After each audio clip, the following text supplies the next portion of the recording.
Ya ayyuhalladhina amanu, those of you who actually have iman, have hopes of maintaining their faith. إِذَا تَنَاجَيْتُمْ, when you are going to have secret counsel, if you are going to hold a secret meeting, فَلَا تَتَنَاجَوْا بِالْإِثْمِ وَالْعُدْوَانِ وَمَعْصِيَةِ الرَّسُولِ, then make sure you don't hold a secret meeting that leads to sin and animosity and disobedience of the Messenger sallallahu alaihi wasallam. I would extend this advice not just to secret council, but to any majlis of Muslims, any gathering of Muslims. There's a lot of young people in Dream this year, which makes me happy and scared, really scared. Because when you guys hang out with each other or others, when young people get together and hang out, the conversation, there's a good 10% chance your conversation will be productive. And that might happen for about 5 minutes. And then you start talking bakwas. And you start running your mouth. And you start talking about people that aren't there. And you start talking about others and, their flaws. And you start making fun of each other. And you start insulting each other. And sin, sin, sin, sin, sin. And then you create animosity. You take something small and you turn it into something big. تُكَبِّرُونَهُ كَبِّرْهَا تَكْبُرْ. Right? That's what you do in a conversation. I often make mention of the fact that when people get together and there's a small problem, one person has a small problem.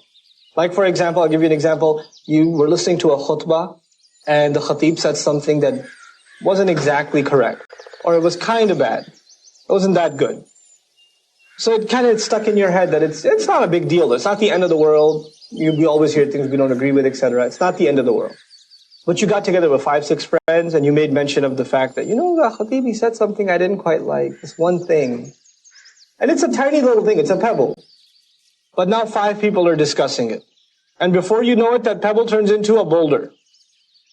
That Khatib, I don't know about his aqidah. That Khatib, I don't know, he's calling people to kufr, I think. I think we should write a letter to the masjid to make sure that he's fired and he's not the imam anymore. You can take a small problem and turn it into a very big one. This is udwan. This is udwan.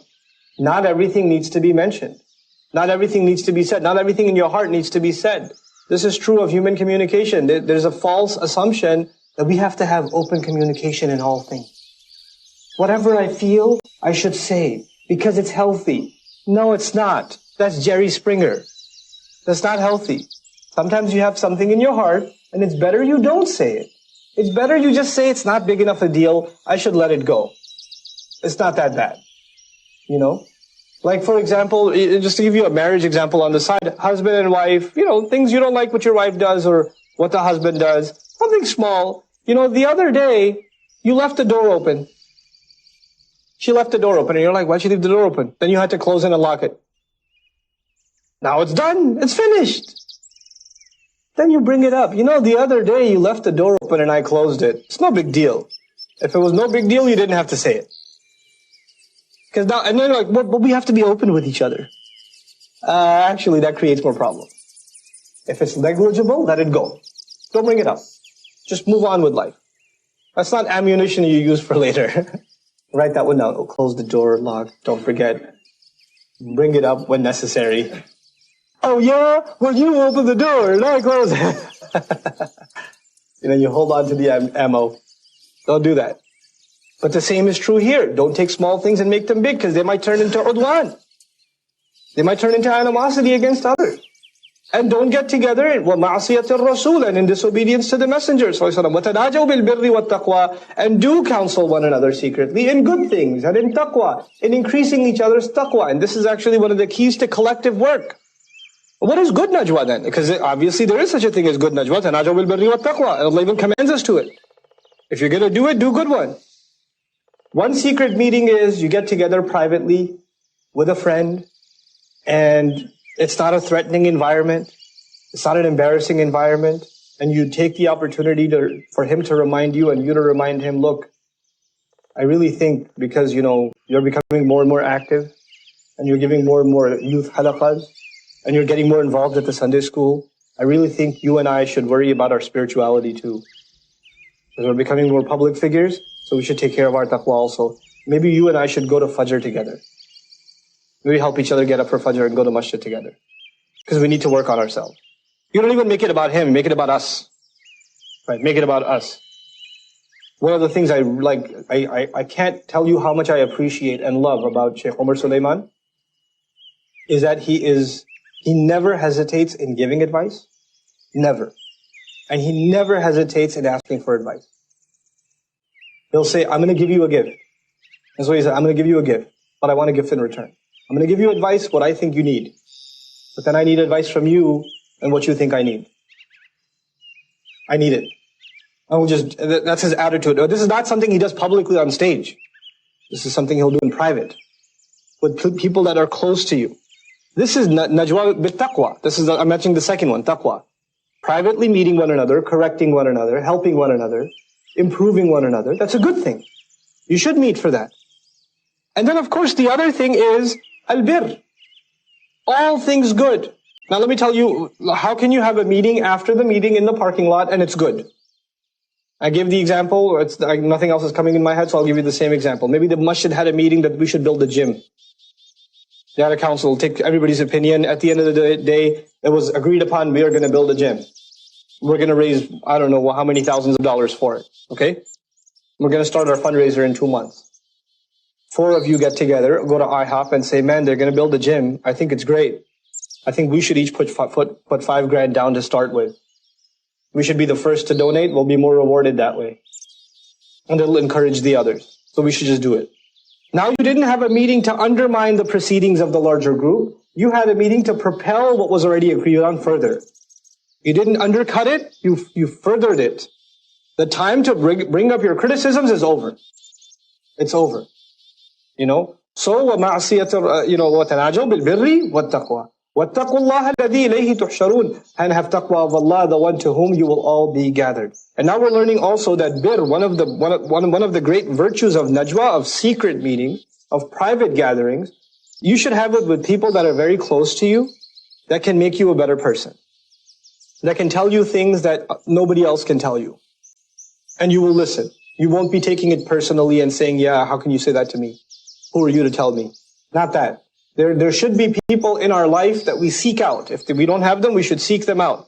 That know us for who we are, and can give us advice, genuine counsel, genuine advice, based on the fact that they know who we truly, truly are.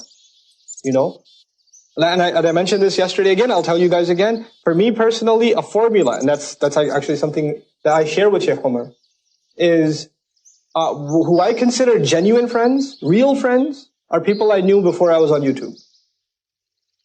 Because those people are not impressed with me. They know who I really am. They're not going to sit next to me and say, Brother Numan, I have a question. How do you do it? They don't have that. They're like, yo, pass the chips. Come on, man. What's wrong with you? Those guys. Because they know who I really am.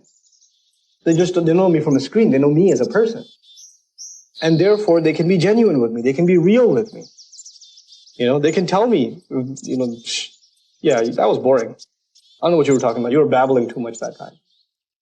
Or whatever. They can just tell me flat out. And I'll take it from them because they're genuine friends. They're close friends. And that's something that all of us need. One of the great sources of that, if you have it in your life, is your parents. Or the great sources of that. Not every parental relationship is healthy. I understand that. But if you found a genuine friend in your parents, it's like a divine gift. Because they know you better than anybody else. They got you all figured out.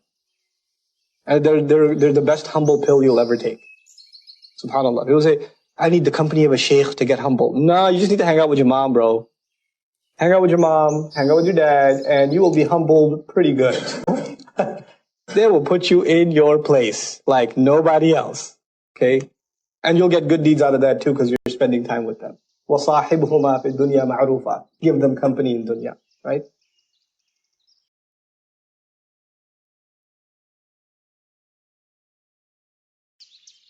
إِنَّمَا النَّجْوَى, move on, and إِنَّمَا النَّجْوَى مِنَ الشَّيْطَانِ لِيَحْزُنَ الَّذِينَ آمَنُوا. Secret counsel, for the most part, actually, is only from shaitan, so that those who believe can be grieved. In other words, they're holding their secret meeting, and you know that it's going on, you're leaving the masjid, you see the parking lot discussion with them pointing and scoffing, and you're like, oh God, inna lillahi wa inna ilayhi raji'un. I know what's coming next. I know there's trouble ahead on the horizon. So it grieves those who believe. وَلَيْسَ بِضَارِّهِمْ شَيْئًا, though they shouldn't be worried. It's not going to harm them in any way, shape, or form. إِلَّا بِإِذْنِ اللَّهِ وَعَلَى اللَّهِ فَلْيَتَوَكَّلِ الْمُؤْمِنُونَ. Except by Allah's permission, and on Allah alone, believers should place their complete trust.